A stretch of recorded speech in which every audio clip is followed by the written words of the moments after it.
बिस्मिल्लाहिर्रहमानिर्रहीम। आज हम एक्सरसाइज 1.1 की क्वेश्चन नंबर 1 से स्टार्ट लेंगे और कुछ क्वेश्चन सॉल्व करेंगे। तो चलो क्वेश्चन नंबर 1 सॉल्व करने की कोशिश करते हैं। क्वेश्चन नंबर 1 में हमसे पूछेंगे कि which of the following matrices are square matrices and which are rectangular matrices. हमें कुछ मैट्रिसेस दिए हुए, इसमें हमने ये बताना है कि कौन से स्क्वायर मैट्रिसेस है और कौन से रेक्टेंगुलर मैट्रिसेस है। ठीक है, तो ये अभी आगे देखेंगे। जैसे हमारे पास मैट्रिक्स 1 दिया हुआ है, तो इसमें अब देखेंगे कि ये हमारे पास स्क्वायर मैट्रिक्स है या रेक्टेंगुलर मैट्रिक्स है। तो स्क्वायर और रेक्टेंगुलर मैट्रिसेस के बारे में हम ऑलरेडी पढ़ चुके हैं कि स्क्वायर मैट्रिसेस वो मैट्रिसेस होंगे जिसमें नंबर ऑफ कॉलम बराबर होंगे नंबर ऑफ कॉलम रोज के, और तो वो स्क्वायर मैट्रिक्स कहलाएंगे। और जिसमें नंबर ऑफ रोज बराबर नहीं होंगे नंबर ऑफ कॉलम के, तो वो रेक्टेंगुलर मैट्रिक्स कहलाएंगे। तो अभी चेक करते हैं इस क्वेश्चन पार्ट नंबर फर्स्ट को। पार्ट नंबर फर्स्ट में जैसे हमारे पास ये ए मैट्रिक्स दिया हुआ है। अब इसमें देखिए नंबर ऑफ रोज कितने हैं, 1 2, दो नंबर ऑफ रोज है। और कॉलम कितने हैं, कॉलम भी दो ही, 1 2। इसका मतलब है कि नंबर ऑफ रोज बराबर है नंबर ऑफ रोज बराबर है इक्वल टू कॉलम। चलो, यानी नंबर ऑफ रोज बराबर है नंबर ऑफ कॉलम के, तो ये हमारे पास क्या हो गया, स्क्वायर मैट्रिक्स ही हो गया। अब दूसरा वाला देखते हैं किसमें क्या है दूसरा। अच्छा, ये अब आप हमने इसका ये आंसर भी लिखा हुआ है। ठीक है, तो अब ये दूसरा जो पार्ट है हमें दिया हुआ है, इसमें अभी नंबर ऑफ रोज हम देखेंगे। नंबर ऑफ रोज हमारे पास 1 2 है, जबकि नंबर ऑफ रो कॉलम हमारे पास 1 2 3 है। मीन्स नंबर ऑफ रोज बराबर नहीं है नंबर ऑफ कॉलम के, तो इस वजह से हमारे पास इसको कौन सा मैट्रिक्स कहेंगे, रेक्टेंगुलर मैट्रिक्स हो इसको हम कहेंगे। ठीक है, तीसरा जो मैट्रिक्स है हमारे पास, इसमें देखते हैं कि क्या पोजीशन है। इसमें हमारे पास नंबर ऑफ रोज की तादाद 1 2 और 3 है, जबकि कॉलम की तादाद 1 2 3 है। मीन्स नंबर ऑफ रोज बराबर है नंबर ऑफ कॉलम के, तो कौन सा मैट्रिक्स हो गया, स्क्वायर मैट्रिक्स ही हो गया ना। तो इसका आंसर स्क्वायर मैट्रिक्स हो गया, और ये हमने यहाँ पे मेंशन किया हुआ है। ठीक है, अगला जो पार्ट है हमारे पास, उसमें बी में एक ही एलिमेंट दिया हुआ है जिसमें नंबर ऑफ रोज की तादाद 1 है, कॉलम की तादाद भी 1 है। मीन नंबर ऑफ रोज बराबर है नंबर ऑफ कॉलम के, कि हमारे पास स्क्वायर मैट्रिक्स हो गया। ठीक है, अगला जो हमारा पास पार्ट नंबर 5 है, जिसमें हमें नंबर ऑफ रोज कितने हैं, 1 है, नंबर ऑफ कॉलम 1 और 2 है। मीन दोनों बराबर नहीं है आपस में, तो ये रेक्टेंगुलर मैट्रिक्स इसको हम कहेंगे, और ये हमने यहाँ पे मेंशन किया हुआ है। पार्ट नंबर 6 में कितने नंबर ऑफ रोज है, इसमें नंबर ऑफ रोज की तादाद 1 और 2 है, जबकि कॉलम की तादाद 1 है। मीन दोनों आपस में बराबर नहीं है नंबर ऑफ रोज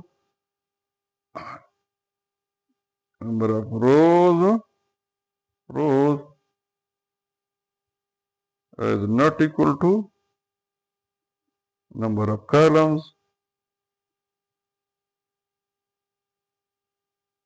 तो इसका मतलब ये क्या हुआ कि हमारे पास रेक्टेंगुलर मैट्रिक्स हो गया। अब आगे बढ़ते हैं क्वेश्चन नंबर 2 की तरफ। क्वेश्चन नंबर 2 में हमसे क्या पूछ रहे, क्वेश्चन नंबर 2 में हमसे पूछ रहा है कि list the order of the following matrices.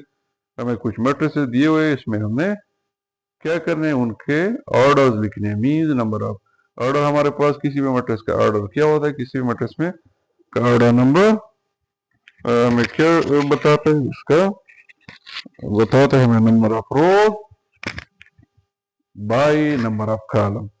तो अभी इसमें हम देखेंगे मैट्रिक्स ए जो हमें दिया हुआ है, इसमें हम नंबर ऑफ रोज देखते हैं कितने नंबर ऑफ रोज इसमें A1 हमारे पास है 1 2 3 4, और नंबर ऑफ कॉलम कितने 1 2 3। इसका हमारे पास ऑर्डर क्या होगा, 4/3 होगा। 4/3 हमने यहाँ पे लिखा हुआ है, और 4/3 क्यों होगा, क्योंकि ऑर्डर में हम रोज नंबर पहले लिखते हैं जो कि हमारे पास 4 है, और कॉलम की जो हमारे पास 4 है, रो हमारे पास कितने हैं, 4 है। कॉलम की तादाद हमारे पास 3 है, तो इसलिए हमने इसका जो ऑर्डर है 4/3 लिखा हुआ है। दूसरा जो हमारे पास पार्ट है उसमें नंबर ऑफ रोज की तादाद 1, नंबर ऑफ कॉलम की तादाद भी 1, तो इसलिए इसका जो हमारे पास ऑर्डर होगा 1/1 होगा, और ये यहाँ पे हमने मेंशन किया हुआ है। ठीक है। तीसरा जो हमारे पास पार्ट है, इसमें इसका ऑर्डर मालूम करने के लिए हम देखेंगे नंबर ऑफ रोज और number of column. Number of रोज हमारे पास 1, 2 है, और कॉलम की तादाद हमारे पास 1, 2, 3 है। इसका मतलब ये कि इसका जो ऑर्डर हमारे पास number of rows by number of column, तो इसका ऑर्डर हमारे पास 2/3 होगा। ठीक है। चौथा नंबर पार्ट अभी इसमें देखेंगे हम कि इसमें नंबर ऑफ रोज कितने हैं, 1, 2, 3, और नंबर ऑफ कॉलम कितने हैं, 2। इसका मतलब है कि इसका ऑर्डर हमारे पास 3/2 हो जाएगा। ठीक है, क्योंकि नंबर ऑफ रोज हमारे पास ये 3 है और नंबर ऑफ कॉलम 2 है, तो इस वजह से इसका ऑर्डर यही होगा।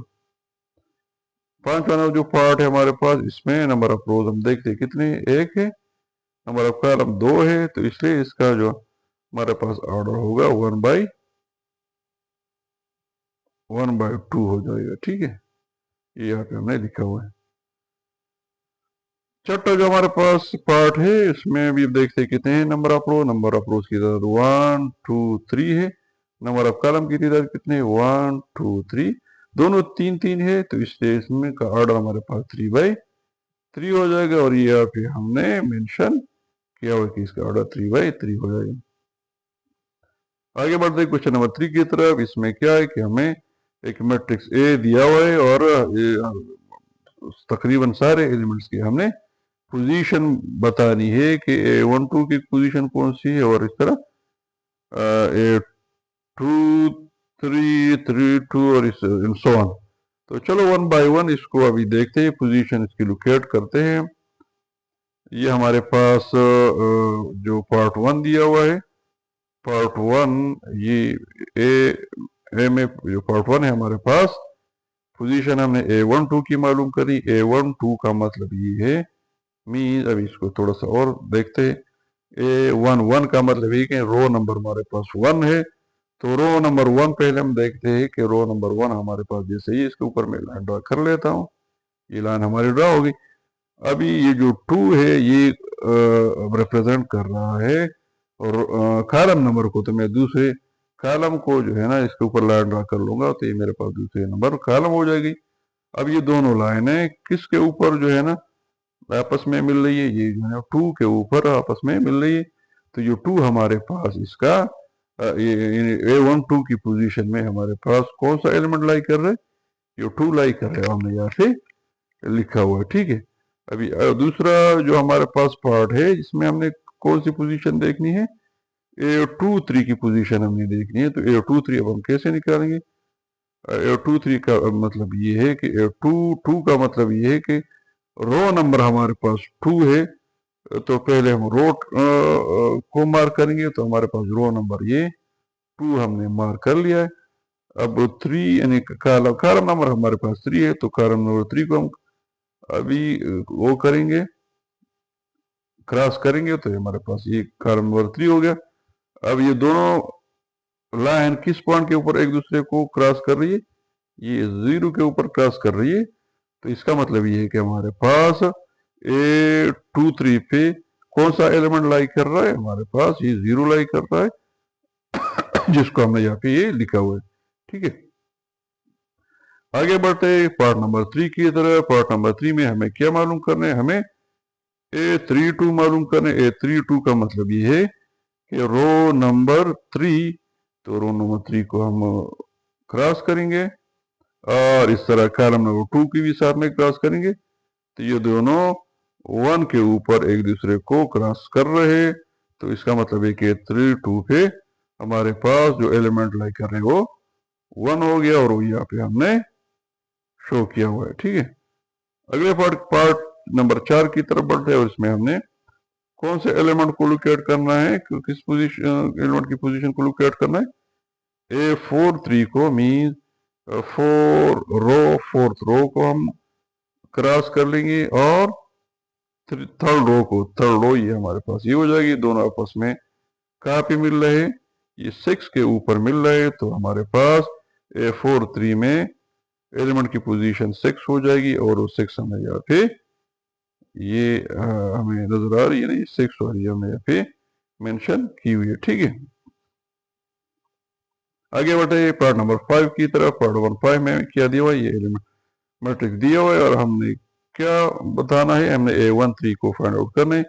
13 का मतलब है कि फर्स्ट रो और 3 का मतलब है कि थर्ड कॉलम।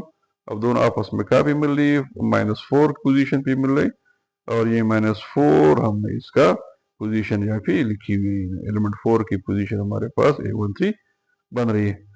अगला जो पार्ट नंबर 6 है, अभी इसको देखते हैं कि इसमें क्या मांग रहे हैं। इसमें A3 मांग रहे, 3 का मतलब है तीसरा रो तीसरा कॉलम, तो तीसरा रो हमारे पास ये है और तीसरा कॉलम हमारे पास ये है, दोनों एक दूसरे को क्रॉस कर रहे हैं 5 के ऊपर, तो इसलिए हमारे पास थर्ड रो थर्ड कॉलम में एलिमेंट 5 ही हमने शो किया हुआ है।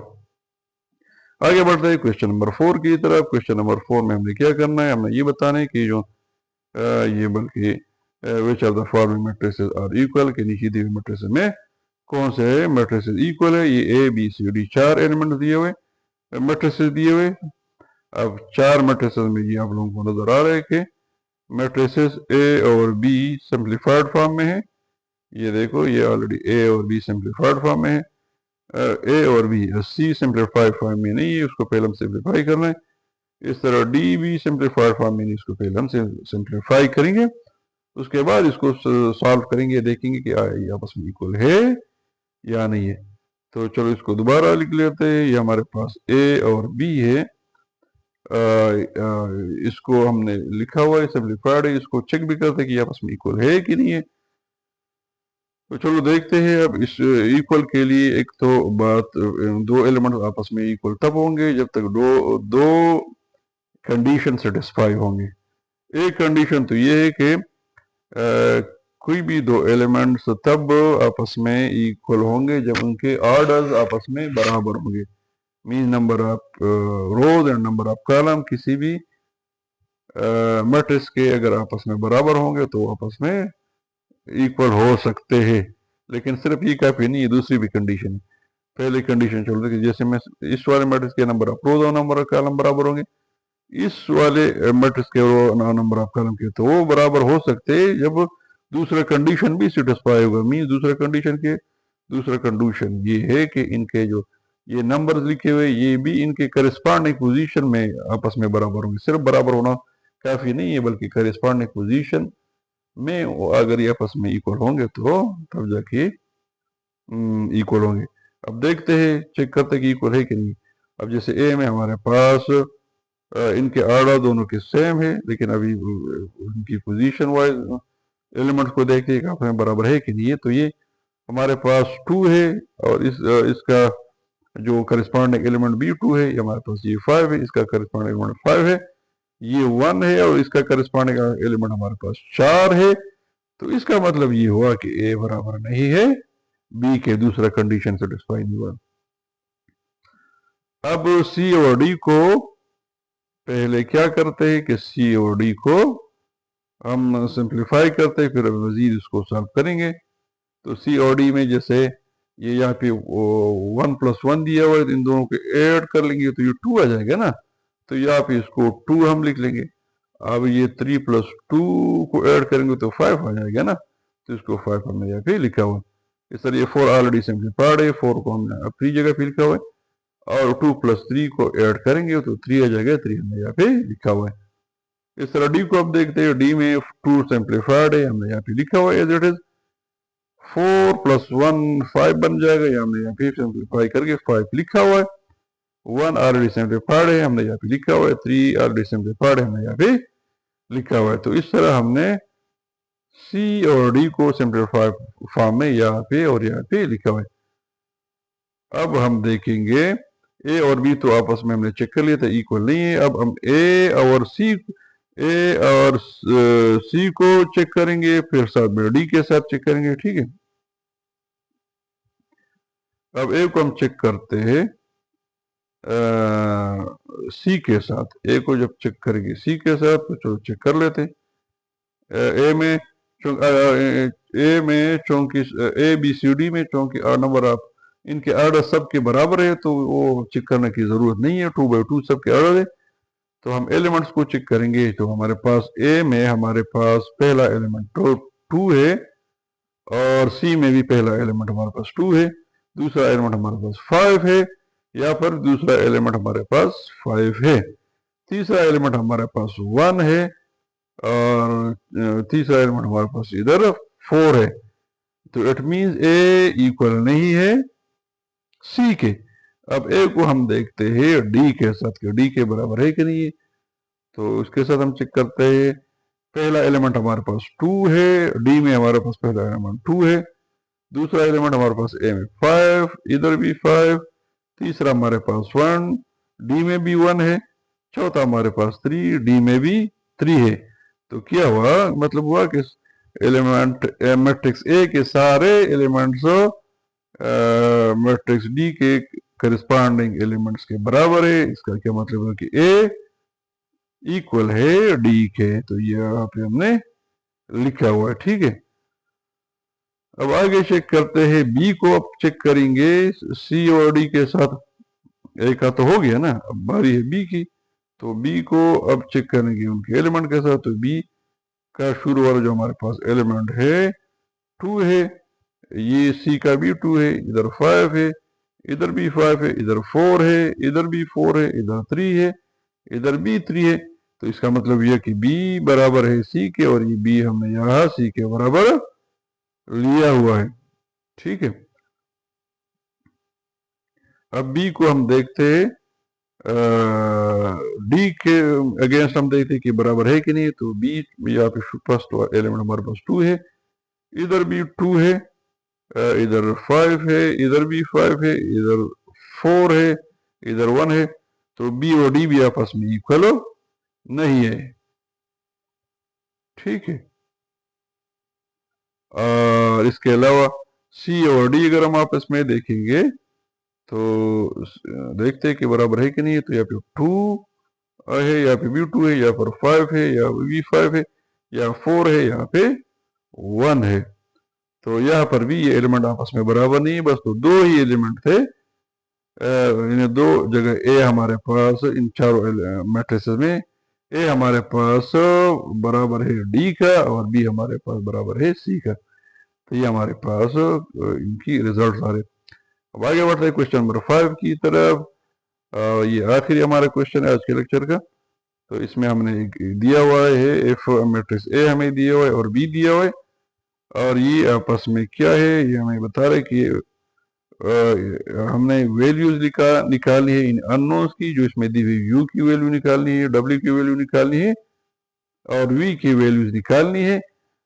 जब ये आपस में इक्वल है, ये हमें दिया हुआ है कि मैट्रिक्स ए और बी अगर आपस में इक्वल है तो इन अननोन्स की हमें वैल्यूज निकालनी है। तो ऑलरेडी हम पढ़ चुके, अगर दो मैट्रिक्स आपस में इक्वल होंगे तो उनके जो करिस्पॉन्डिंग एलिमेंट्स है वो भी आपस में बराबर होंगे। तो अभी आगे हम बढ़ते हैं और इन दोनों मैट्रिक्स को हम लिखते हैं और फिर उनके जो हमारे पास करिस्पॉन्डिंग एलिमेंट है उनको हम कंपेयर करेंगे और उससे हम आराम से अननोन वैल्यूज निकाल सकते हैं। जैसे हमने सबसे पहले v के वैल्यू निकाली हुई ना, v हमारे पास ये b में आ रही है, ठीक है। तो b में जैसे हमारे पास v पहले नंबर एलिमेंट पहली पोजीशन पे लाई कर रहा है, तो इसके अगेंस्ट a में हमारे पास पहले पोजीशन पे कौन सा एलिमेंट है, हमारे पास 2 है ना। इट मीन यानी ये वाला जो v पहला एलिमेंट इसके बराबर होगा। तो v हमारे पास यहाँ से नजर आ रही कि 2 के बराबर है, तो हमने इसका रिजल्ट क्या हुआ है कि v हमारे पास 2 के बराबर है। दूसरे नंबर पे जो हमने निकाली उसकी जरूरत नहीं है, 3 आपस में बराबर है। तीसरे नंबर पे हमने ये जो u निकाला हुआ है, अभी हम देखते हैं कि u को हमने किस तरह निकाला हुआ है। जैसे इसको हम बिठा लेते हैं, अभी देखते हैं हम u को, u a में किस पोजीशन पे लाई कर रहा है, तीसरे नंबर पे लाई कर रहा है ना, जबकि b में हमारे पास 3 से पोजीशन पे 5 है। इसका मतलब ये कि ये u हमारे पास किस चीज के बराबर होगा, इस 5 के बराबर होगा, और यही हमने यहाँ पे लिखा हुआ है। आखिर जो हमारे पास रह गया W। अभी हम W को निकालेंगे, तो W को किस तरह निकालेंगे, देखते हैं कि W के हमारे पास पोजीशन बन रही है कौन सी, चौथी पोजीशन बन रही है, और चौथी पोजीशन पे हमारे पास मैट्रिक्स ए में 0 आ रहा है, तो इसका मतलब है कि इस W की वैल्यू हमारे पास 0 हो जाएगी, और ये यहाँ पे हमने W की वैल्यू 0 लिखी हुई है। तो इस तरह हमारे पास हमने सारे रिजल्ट एक साथ भी लिखे हुए। U की वैल्यू हमारे पास 5 आ रही है, V की हमारे पास 2 आ रही है, और W की वैल्यू हमारे पास 0 आ रही है। तो आज के लिए इतना काफ़ी है, इंशाल्लाह मिलते हैं नेक्स्ट वीडियो में। अगर वीडियो अच्छी लगी हो तो सब्सक्राइब ज़रूर कर ले, ताकि हर आने वाली नई वीडियो आपको आराम से मिल सके और आपको फ़ायदा हो सके। अस्सलाम।